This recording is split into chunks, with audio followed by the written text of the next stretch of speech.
And welcome into In Depth with Fox Carolina Sports. Hey there, I'm Aaron Cheslock. And as we always do week by week, we take you on and off the field, in this case, on and off the pitch with local athletes and coaches. And we've got one of the best to ever put on a soccer uniform to come out of USA, really, in John Harkes, former U.S. Olympian, former U.S. World Cup player. The resume speaks for itself, and of course, now he's doing great things with the Greenville Triumph, the 2020 champions in League One. Coach, first of all, how you doing? How excited are you to get 2021 underway now and 2020 in the rearview mirror?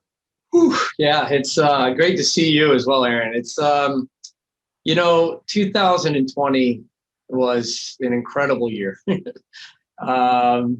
Very challenging, and it challenges you in a way to you either have two ways to respond to that adversity and the isolation. And one, you could be miserable and complain about it every day, or two, you can kind of rise above it, accept it, embrace it, and say, what do we need to do to get through it? And I think that's what we did. We embraced that. There was a lot of adversity there. Through that, we had some growth within our team. I give our players a lot of credit in 2020. They took on a lot of responsibility, and it's one thing, competing in a shortened season, but there's another in terms of the mental health aspect and getting on planes with rubber gloves and masks and traveling to areas that maybe have the reading before we go there, they're the highest spikes in the world or country. It's just there's so much to deal with. And so, we were not just coaches. We were like, mentors. We were teachers. We were mental health specialists. We were friends. It was just whatever you needed to do to get through it, whether it be playing cards with players or helping them get through. So 2020, to be number one all season long, win the championship, get the title, get the trophy, that was special. And now 2021, one of the things I wanted to mention, not just to all the players, but even to our front office staff, was that we need to come in and have a focus on the narrative of we are not living in the past of 2020. We're not defending a title. We don't have a target on our back. The minute I feel that you start to have that narrative, it opens up the door for excuses, that it's so hard, it's challenging. So let's start fresh and go after 2021 in an optimistic, positive way and say, we want to win another championship. How do we do that? How do we improve from last year? So that in a nutshell has been the way we approach everything, what we're doing this year. Talk about a pro's pro. You literally took the first question I had for you right off my sheet and answered it like that. So sorry, this interview's going already. This is going to be, I don't even need to ask anything. I'm just going to let you go. Are we done, Aaron? Are we done, Aaron? We got a lot more to get to. But all right. You've been in pro soccer for, almost 3 decades now, better part of 2. And when you go through a 2020 season, how different was it than anything you've experienced? And when you win the championship, but the league final gets canceled due to COVID, which, we had Dallas J on here a few weeks ago, as for the wrong reasons, it's apropos for pro sports in 2020. It's just the way things went at all levels and all different kinds of sports. How do you put that into perspective for your team? Obviously, they earned it. The resume of last season proves it. But obviously, it's like a celebration at the end, but not the way you wanted to win it. Just the differences between every year of pro soccer you've been a part of and really that league final, how unique that was. Yeah, it was probably, the most unique situation I think we've all been in. And not just in terms of living conditions, like when you think about the human species, we are a collective, collaborative have to touch, connecting, human species, and you take that away and that's out of the equation. It's very difficult every day to deal with that. Then you throw in the pressures and the physical demands that are put on pro athletes on a daily basis and the work they put in, and balancing that. So it was something that I've never experienced before, never. And the only way that I thought as a coach, as a leader within this club, that I could get through things and maybe lead by example and help the players is really taking on full responsibility and accountability of adaptability. That we had to approach every situation, whether it be traveling on a bus and going for 3 hours and then turning around because it was COVID canceled for the opposition. And that's part of it. Let's go, guys, get back on the bus and not sit there and dwell on things in a negative way. We had to train ourselves on a daily basis to be that durable, I guess, mentally, to be that tough. We talk about often the physical fitness of pro athletes. But I talk about the mentality fitness of pro athletes. And I think that's what drives you on to be successful, to continue on when you make the mistakes or you're fighting through something that's really hard and challenging at the time. It's your mentality that brings you through, even though you may suffer. Or when you make mistakes in a game and you lose a match, can you rebound from it? How do you respond? And so during a COVID year, it was something that we never could have foreseen. There's no way. Never could have seen that coming, Aaron. And the way we deal with that is adapt, man. Always adapt. We have to take in what's happening. Okay, that's great. Don't give your emotions to it. We move on. What's the next thing? Let's keep staying healthy in our mini bubble, and let's just keep moving forward. And that was the biggest thing. And I think we did that pretty well, to be fair. And I look back on it, when you reflect and you say, like, what can we do better? Well, you look at 2021, you think, okay, brand new year. Yes, we're over it. Well, we're still crawling out of the pandemic. The fact that we're getting more vaccinations is fantastic, that the distribution has been great. We need everybody kind of open to that. And I know a lot of people still aren't, and that's based in fear in the society. And that's fine. I get that part. And it's seen with even some of the players, but I've been vaccinated once and getting my second one. And because we work in large groups and now like the restrictions are opening up because more people are getting it, and thank God. And now we still got to be disciplined, and having that discipline on a daily basis, that goes into our culture, the expectations of like what we live for, our everyday, what we prepare the players for, just that accountability when you walk in the door in the morning, how we say good morning to each other and look into each other's eyes and really mean it. It's not just a casual wave and walk by and go to the locker room. And so we address things every single day with our players. And we try to do that, within the community, because we think we want to be the best community pro club there is, as best as we can. We represent the people of Greenville and the upstate. So, we're going to be transparent. We're going to be accountable and honest. And we're going to work our socks off to win a championship. And we're going to work our socks off to actually connect with the people in this community as best as we can. And that's the kind of culture that you drive from day one. And that's a consistency that we have within our club. Last one on 2020 before we move on.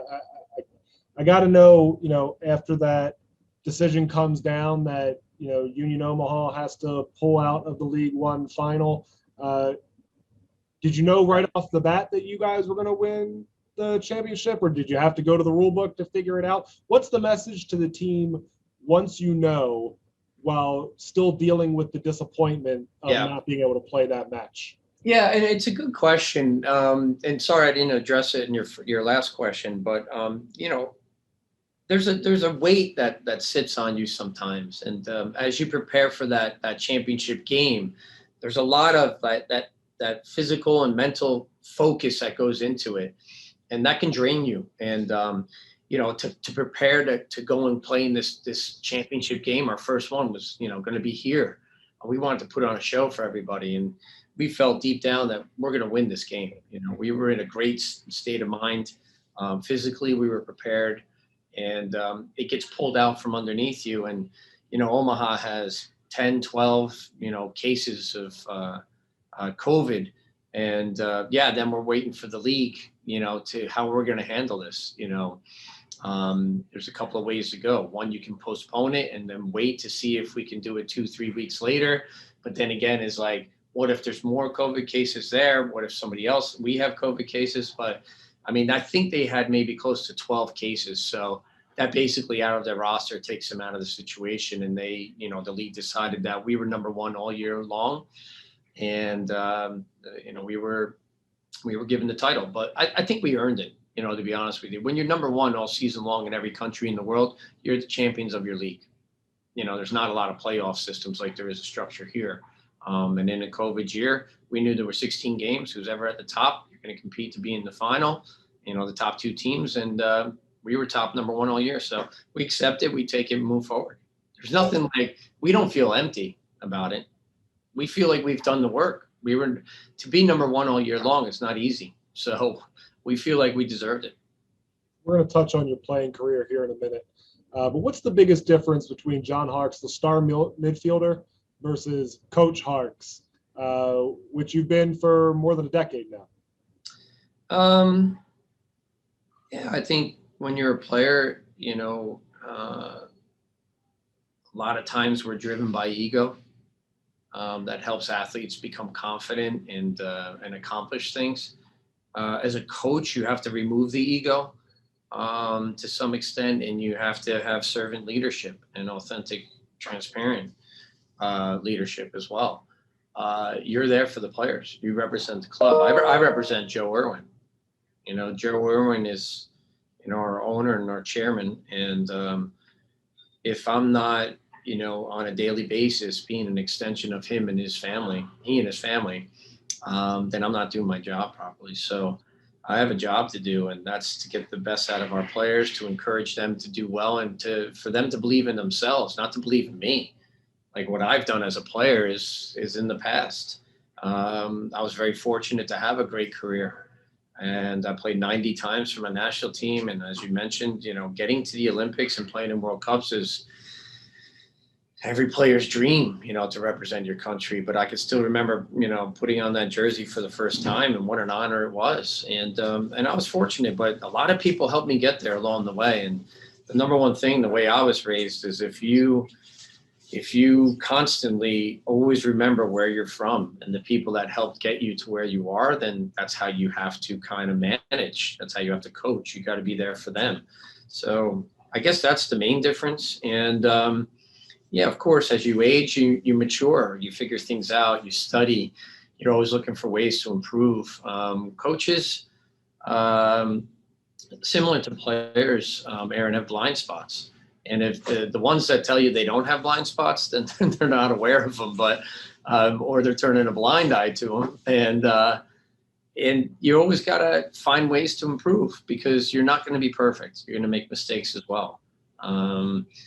But, from last year as a coach, you mature, you change things, you think about things in the approach in terms of your preseason, how you tactically, approach things, as well as physical periodization within the team. But also, I'm never going to change how I am as a person. I think as a personality, I'm always caring about the players that are there, caring about my coaching staff and my technical staff, and, everybody from our athletic trainer to our soccer ops all the way down the line. We all have value. And that's the number one thing. We're a team. And if you don't want to buy into being a team player, then I don't think you can play for Greenville Triumph.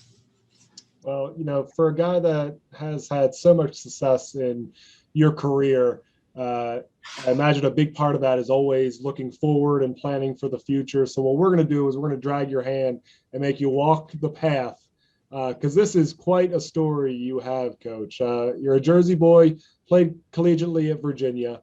But then, you're one of the better players in the country. There is no MLS at that point, and you go on to play professionally at Europe. I'm curious what options are available to you when you look to go play pro soccer at that point in the early 90s, and the culture shock you must have gone through being in your early 20s, now living in Europe as a pro athlete. Yeah, I was, wow. It was an interesting ride. I can tell you that. You know, you go, I was very fortunate that Bruce Arena and Dave Saracen, the coaches at the time at UVA, wanted me to get out of Kearney, New Jersey, and have an incredible education and be able to play and represent that school because, soccer saved me a lot. If you're very familiar with The Outsiders, the book and that movie, it's kind of how we grew up in Kearney, New Jersey, but we were just playing soccer every day.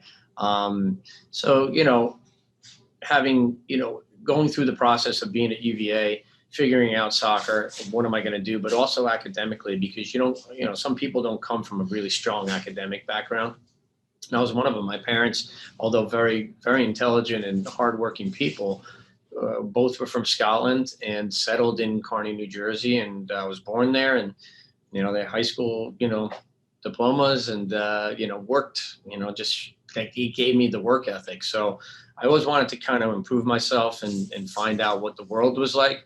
Playing soccer after UVA, well, that was always going to be a challenge because there wasn't a lot of options, as you say, Aaron. The North American Soccer League had folded in 1984. The years of me being a ball boy for the Cosmos with Pele and Beckenbauer and Cruyff and everybody else were gone.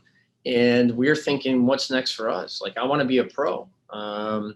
And thankfully, the national team program, U.S. Soccer Federation, came together and said, look, it's been so long since we've been back at that world stage. We want to get back to the World Cup. How do we qualify for that? And there was a core group of young players that were coming through that qualified for the '88 Olympics in Seoul, Korea. And we went there. We didn't do extremely well. We played well and played hard and represented our country well. But it was small steps of getting us that exposure and getting us back to some sort of respect around the world about that we can play at the World Games again. Getting to the World Cup in Italy in 1990 was a big, big goal for the national team and the federation. So they started hiring players to play. They gave us an opportunity to be almost like a glorified, pro team. And they paid us to play for our country, which was weird. I mean, it wasn't a lot of money, but it was something. And it was like, from an organizational standpoint, it was getting us together to train more. So that was the option. And then from there, it was dreaming of, can I play overseas? Can I be a player that, if there isn't a real pro league here to go into in a high competitive pro league Division I team, where am I going to go? So it's like, you don't know. And you're just hoping that the way you play, someone's going to spot you. They're going to identify you. There's going to be a scout out there somewhere that sees you play. And that wasn't always the case. But it did lend for me to get an opportunity overseas in England, and I went there in January. After we qualified for the World Cup, I went in January on trial. The manager, Ron Atkinson at Sheffield Wednesday, asked me to stay on in January to the end of the season. But maybe as a young player, I was a bit foolish, and I said no. And he was a bit surprised because, it would have been one of the first Americans to get my foot in the door at that time in the English game. But I said, it's really important that I stay with my national team in the next 5-6 months as we prepare to represent the World Cup. And he said it was kind of admirable because he liked the fact that I wanted to be part of my team and be there, and that was important. But he also thought I was throwing away a pro career and opportunity to go there. I just said, well, you look at me in the World Cup and give me an opportunity afterwards. He said, yeah, he did. But he made it very hard on me. And so after 3 months of trial, trying out for things, I finally got a contract, and it worked out in England to play for Sheffield Wednesday. And boy, what a decision it was. 6 years you play in the EPL, the European Premier League. For those that don't know, it's the top league in Europe, and multiple matches at famed Wembley Stadium. I'm sure, Yeah. When you look back at all the accomplishments that you've gone to, and me being from Baltimore, it's hard to put into perspective how big soccer is there. I visited a couple times. I get it now. But at that point, you've got to be looking around going, yeah, it's got to be a dream come true. When I think about big soccer matches when I was growing up, it wasn't the MLS, because the MLS didn't exist or was just starting out for old guys like me. it was big international matches. And, whether you're a soccer fan or not, about Wembley Stadium. So I got to imagine in your early 20s, that's kind of like a pinch me moment every time you go out there. Unbelievable. It's you accept it, and I had one of the best compliments from Dave Sarachan, the assistant coach that was at UVA, and went on to coaches at DC United and Chicago Fire, and he was coaching at North Carolina FC and everything. So LA Galaxy. I mean, he's worked with Bruce Arena everywhere. And one of the best compliments he said, Harkes, he goes, the one thing I love about you is that you're like a chameleon. No matter what environment you're in, you adapt to it right away, and you learn quickly. And I had to learn quickly, I guess. And if you look around the world and you think about yourself like an American growing up in New Jersey, you're like, how do I get there? It seems like a daunting task. I mean, honestly, you look down that road, that journey you take, and I guess it's just, we talk about having self-belief, and that, quite often we hear athletes talk about, oh, I dreamed of doing this and dreamed of doing that. Well, I grew up knowing Liverpool, as a young player, and then knowing the Scotland national team because my dad was Scottish, my mom was Scottish, and I grew up watching those players and seeing the legendary Manchester United players and everything in English Premier League. And, it was just English Division I back in the day. But I thought to myself, is it possible? Can I get there? Maybe. I don't know. I mean, what does it take to not just make it and break in, but to stay there, have longevity in it? And I think when you look back on it, Wembley Stadium, I was there in my first 7 months of my career. I had scored goal of the year in the English game in my third game that I played. And people were like, wow, you were really lucky. And I was like, well, I guess so. I was fortunate. I was within a good team. I was with a good manager. And when your heart's in it, hopefully good things come to you. But I could say walking out of Wembley against Manchester United, a team that was in the top division at that time, and we were in the second division, to go out and walk the steps of Wembley and win a League Cup winners medal for the first time as a young American player was just, it's things dreams are made of, to be honest with you. And it's like you always have to pinch yourself and say, what the heck just happened in 7 months of my life? And it came quick, and you have to absorb it, and then you have to kind of also recognize that's good, and but how do you continue to be a good pro? And you got to move forward. Let's go. What's coming next? And you got to prepare for that. So I loved it. I mean, and there was so many English players, like quality English players that were on my wall as I was growing up, guys all over the world that don't get an opportunity to walk the steps of Wembley and win it. I try to compare that and tell American fans here, like what it's like. It's like playing in the Super Bowl, but there's only one stadium in the whole country that hosts the Super Bowl every year. So to get there that's the location. That's the ultimate. You got to get to Wembley Stadium. And when players get there, they're like, hey, I made it. I'm going to the show, like they say, So it was pretty special. 96. So, you didn't just have a spot there. I mean, you were really good in Europe. And, you had a strong following. The MLS starts up in 96. Yeah. You decide to come back to America. And, we'll touch on your MLS career here in a second, but what was the mindset in coming back to the U.S. at that point when you already had a following going on in England? Yeah, I think the mindset was more about looking at my opportunities. I was at West Ham United at the time, a great club, very storied historical club in the English game. Harry Redknapp, great manager, was there. Frank Lampard Sr. was the assistant, and we had a great club, a great team, but our son Ian was just born.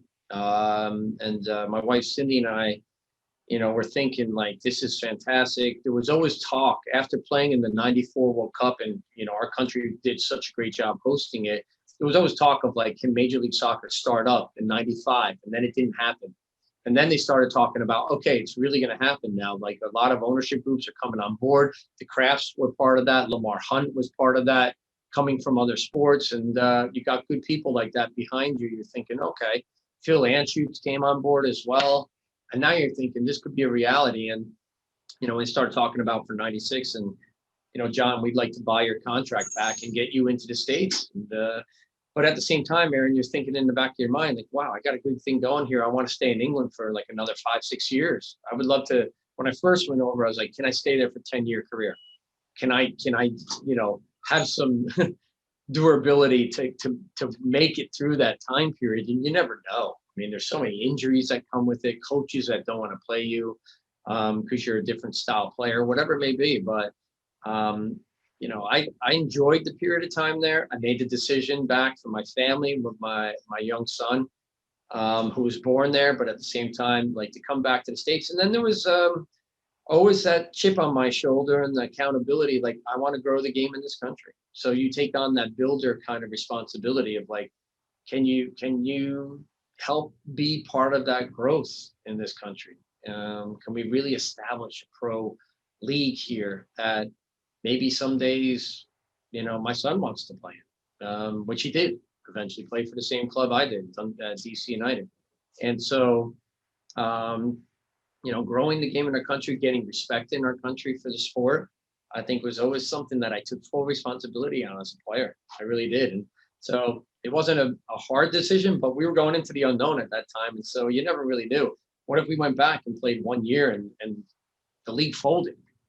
I mean, everybody knows in business, I mean, it's a signature away sometimes from a club or a league just not making it. There's a lot of things that have to fit in place. And thankfully, as we go into Major League Soccer's 26th season this year, thankfully it took off. And look at the growth that we have now. It's just amazing right now.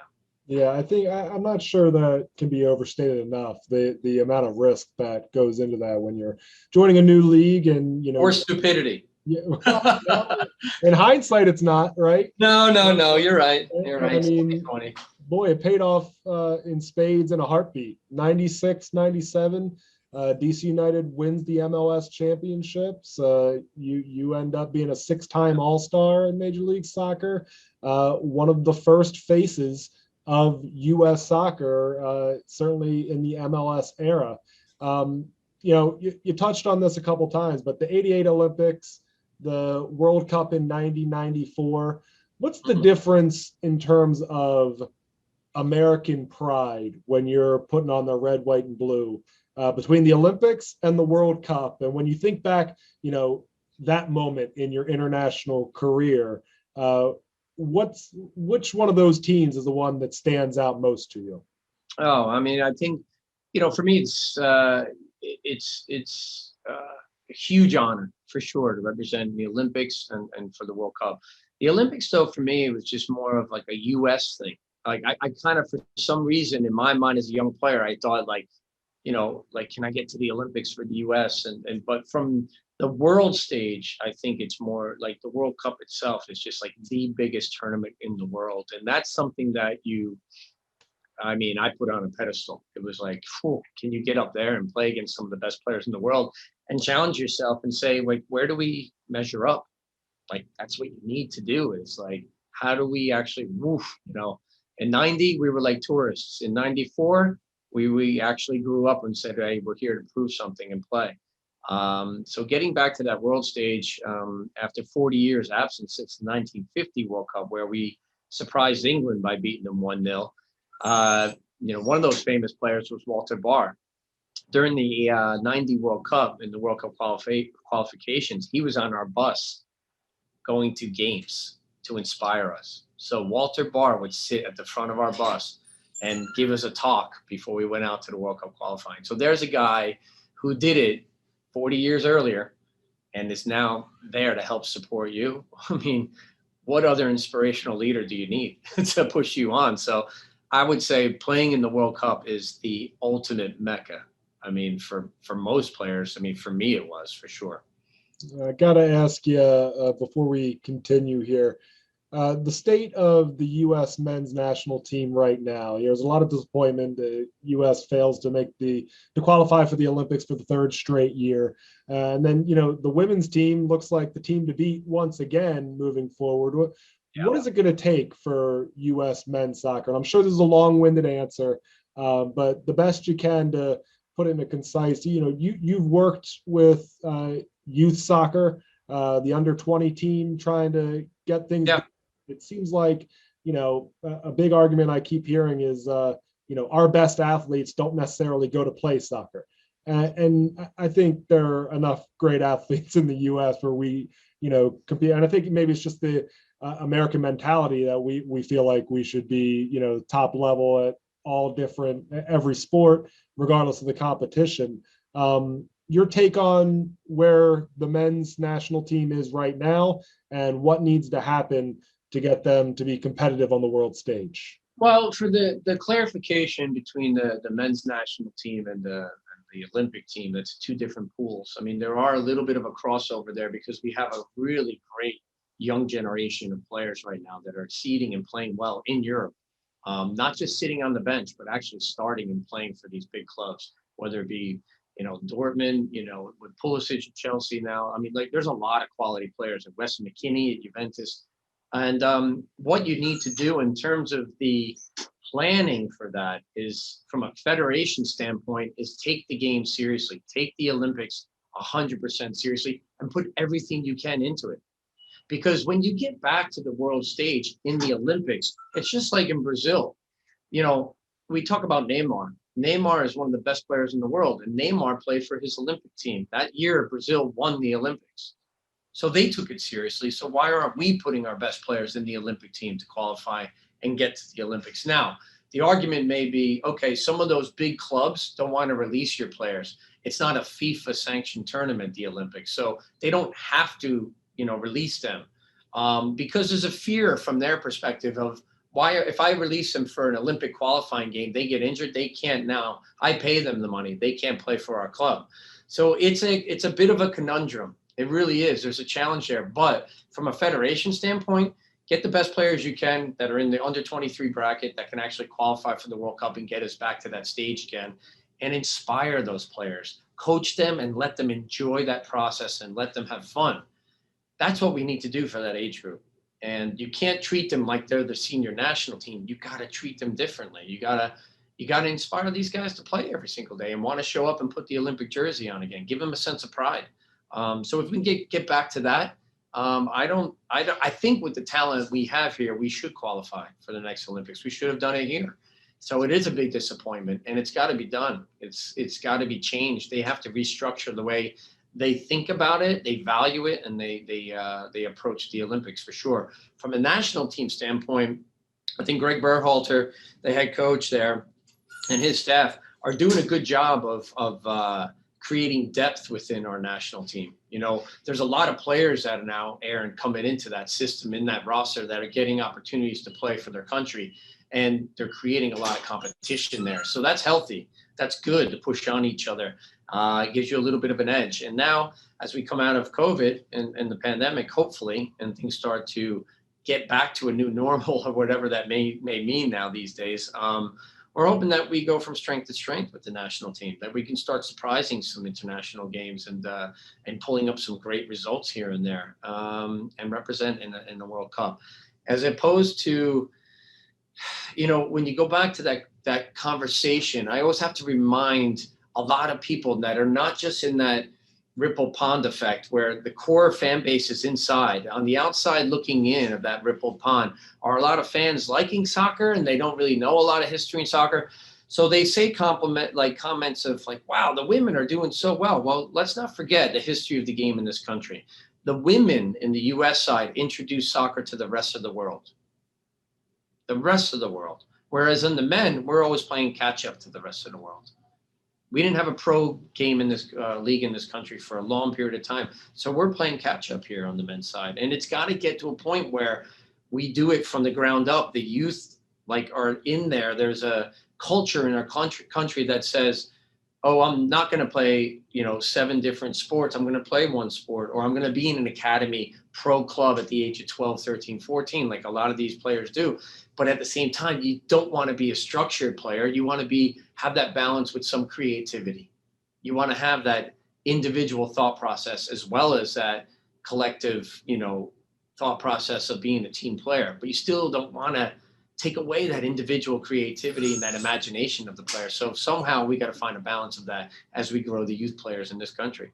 That's really cool. I honestly never thought about it in that kind of way, and I learned a little bit there, and certainly appreciate the insight. Let's certainly hope that the popularity of the sport is certainly taking off in the country, and I think the success of the MLS from a viewership standpoint and certainly a fan attendance standpoint is indicative of that as well. Back to your career here. You retired from pro soccer in '03 as a player, 13 pro years.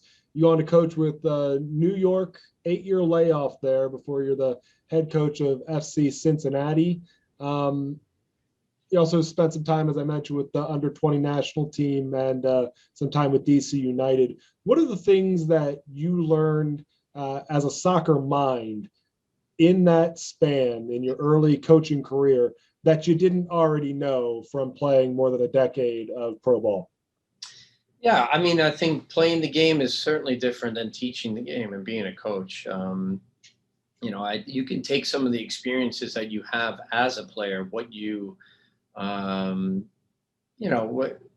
what the things that you kind of valued as a player in terms of a team culture, in terms of a certain manager that would have an influence on you. And so sometimes you borrow some of those ideas along the way, but coaching and teaching the game is completely different.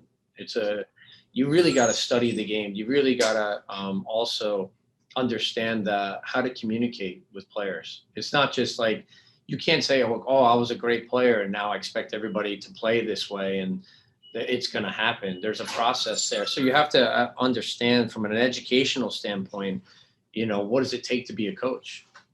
Really, what does it take to be a coach? And, understanding your purpose, that you're there for others, number one, is the best thing in the world. That's the first step. And then, we have educational licenses here that you can coach at certain levels. And, I just went through the pro course that we have from U.S. Soccer Federation. It's the highest course level that you can obtain. I felt like I was doing a master's program this year. It was the whole year. We do it the whole year. And it was during the pandemic year. So it was a big challenge for me. And but it also, I learned a lot. And you learn more about yourself and how to prepare, having some structure in your training sessions, how to communicate with players. And, I guess that's the number one thing that's different. As a player, sometimes you think about yourself and your performance. From a coach's standpoint and teaching of the game, you have to learn how every individual in your team learns.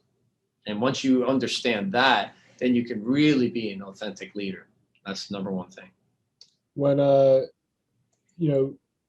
with such an incredible resume that you have, I can't help but think back to your decision to leave Europe and go to the MLS when you are taking over an upstart team in Greenville, to be the first head coach, and, the whole thing's a startup.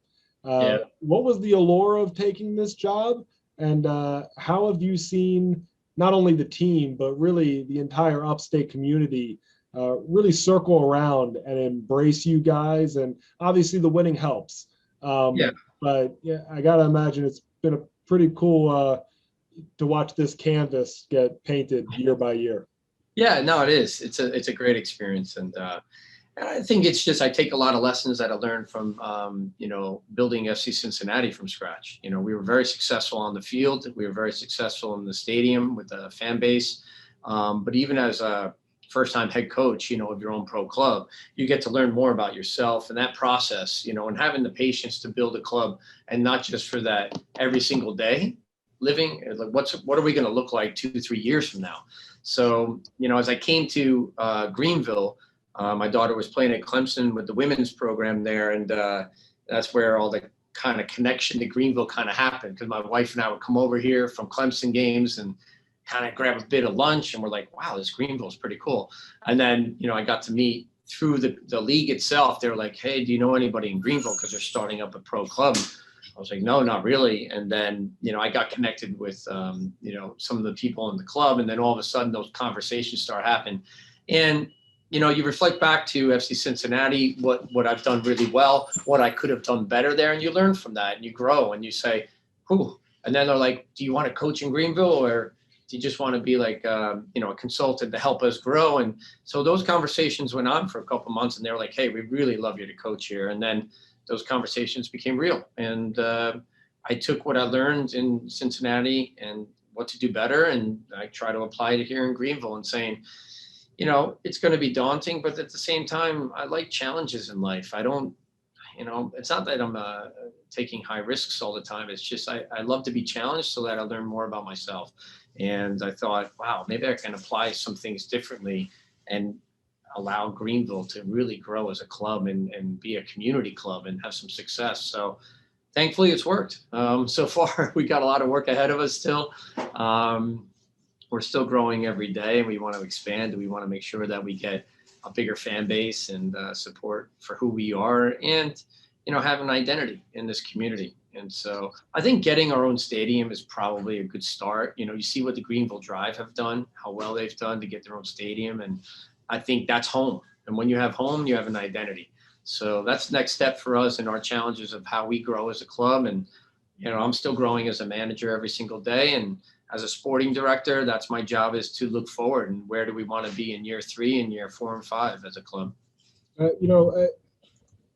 One of the more interesting aspects of your managerial role, specifically in this format, is that, a lot of your players want to walk the same path that you've walked and move up tiers and get to, their dreams, either play in the MLS or play for the national team, whatever it may be. But, your job is also to win in this environment. So I'm curious how you blend that with guys that are primarily all type A personalities. Everyone wants playing time. Everyone wants to stand out and make a name for themselves, but also keeping it within the team and knowing that you have to play, certainly in soccer, it's got to be fluid or else it ain't going to work. How do you balance all that? I think it's just by your principles and your core values, and just sticking by that every day. And there's going to be players that come here and don't want to buy into that. They're not, really team first mentality, and they find it hard. They find it challenging. And it's not just, I don't build the roster with our coaching staff based on just ability alone. It is on character. It's on character. I mean, character goes a long way with me. If you're respectful, you understand your role, you treat everybody with respect. And, I think we try to balance that every single day, Aaron, to be honest with you. And look, guys want to win. Guys want to be on the field all the time. And, you got to work for things in life. Nothing's easy. And if you approach it that way, and, it takes a while for guys to actually open up their mind and have a growth mindset and say, yeah, okay, now I get it. It takes a while, but you got to keep chipping away at it. It's just patience and discipline every single day. Not a lot of sleep, not a lot of sleep at all. But it's fun. It's fun to accomplish things together within a group. I'm a collaborator. I like to share ideas with people, and I love to see other people doing well. It's such a great feeling and it's great. We get to come to a club every single day. We're very fortunate that we get to, it's a privilege to put on the Greenville Triumph, jerseys, and to have that badge across your heart. I think it's a privilege. It's not a right. The more we keep reminding players about that every single day, how much they want to be here, then the better we are as a club. I think you keep putting more trophies in that trophy case. Gets a little easier to send that message as well. We're getting set to wrap up here in a couple minutes. And, Coach, I want to ask you about this year's roster. 13 players or 14 players back on the roster.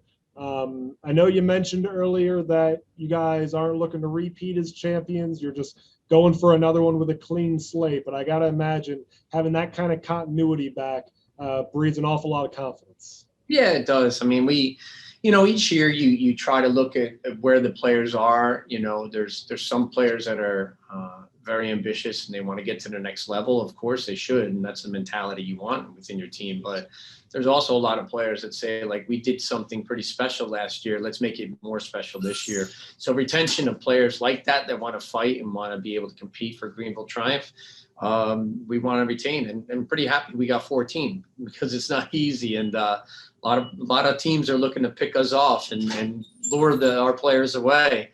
And then adding to that is going to be really, really hard and special. You got to get the right player to come in here. We've added a couple of guys already. Some veteran players like Marios Lomas, a really pure goal scoring talent, who's Dutch, has a little bit of Greek in him as well, played at the higher levels, and I was able to convince him to come here. A player like Don Smart, who's been in the game for a period of time and competed against us last year with Forward Madison in the USL League One, brought him over. And then, look, getting other players even within our team. Sometimes we had a lot of injuries last year, so some guys are coming back from those injuries and they want to prove something this year. So you add them to it. Then you have some, younger guys that are coming in, like a Will Mejia, a Jesus Ibarra. We started adding to that. And it's not just positionally that's important for a roster and the depth chart, but it's also character again, skill sets, guys that are going to make us different, that want to challenge us. We had Jacob Goodall, a young player. He's a first-time pro now. So there's a lot of younger guys mixed in with some core veterans. It's my job to find the balance, and every single day we're trying to learn from them, as best as we can. Early in the season, but you got a match coming up here with Union Omaha. A reminder that is the team you were supposed to play in the 2020 League One final. That had to withdraw due to COVID. How do you fight against the storyline that this is what's going to decide the 2020 championship when you are on to another season and this one's just a win, loss, or draw? But obviously that storyline is going to be out there. What are you saying to your team before you guys run out there? I think we're saying that, every game counts, and there's value in every single match that we approach. We want to win every game. That's the number one thing. What I try to actually clearly define for them is that, and this is again based on our culture that we drive here every day, it's based on performance. We have a performance culture. It's not just about the win-loss columns. It's about how well we play and are we doing the right things on a weekly basis. So this is a game. It's an opportunity to go out there and show you how hard we worked in training. And now, hey, apply it. It's like you're in school all week and here's all the study for the test and the exam comes on the weekend. Well, we have to step back as coaches. We have to give them autonomy. We want the players to take ownership of it. And look, I think at this point now, it's more about the positivity, the optimism of getting these opportunities to play in these big games against like a team like Omaha. So yeah, or if we lose a game, are we disappointed? Sure.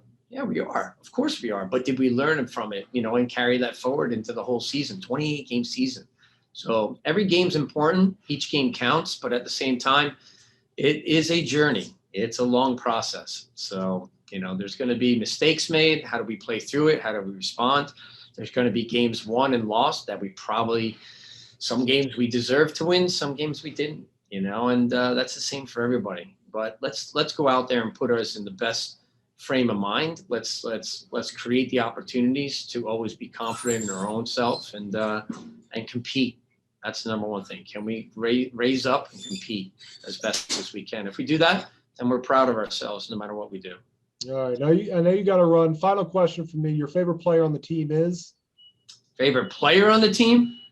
Coaches don't do that. You can't get emotionally attached to anybody on the team, Aaron. Good trick question, though. I like that. He's a smart man. Got to bait me in there, huh? He's got a lot of notches on his belt from many, many years of pro soccer. Coach John Harkes, you rep the red, white, and blue, but boy, are we proud to have you here in the upstate, coaching the Greenville Triumph. You guys do a great job. For any of you guys watching this or listening to this that haven't gone out and checked out a match, they put on quite the show. And again, more often than not, they're doing a whole lot more winning than losing. Coach, congratulations on a great job so far. Good luck to you on the rest of the 2021 season, and we'll catch up with you down the line.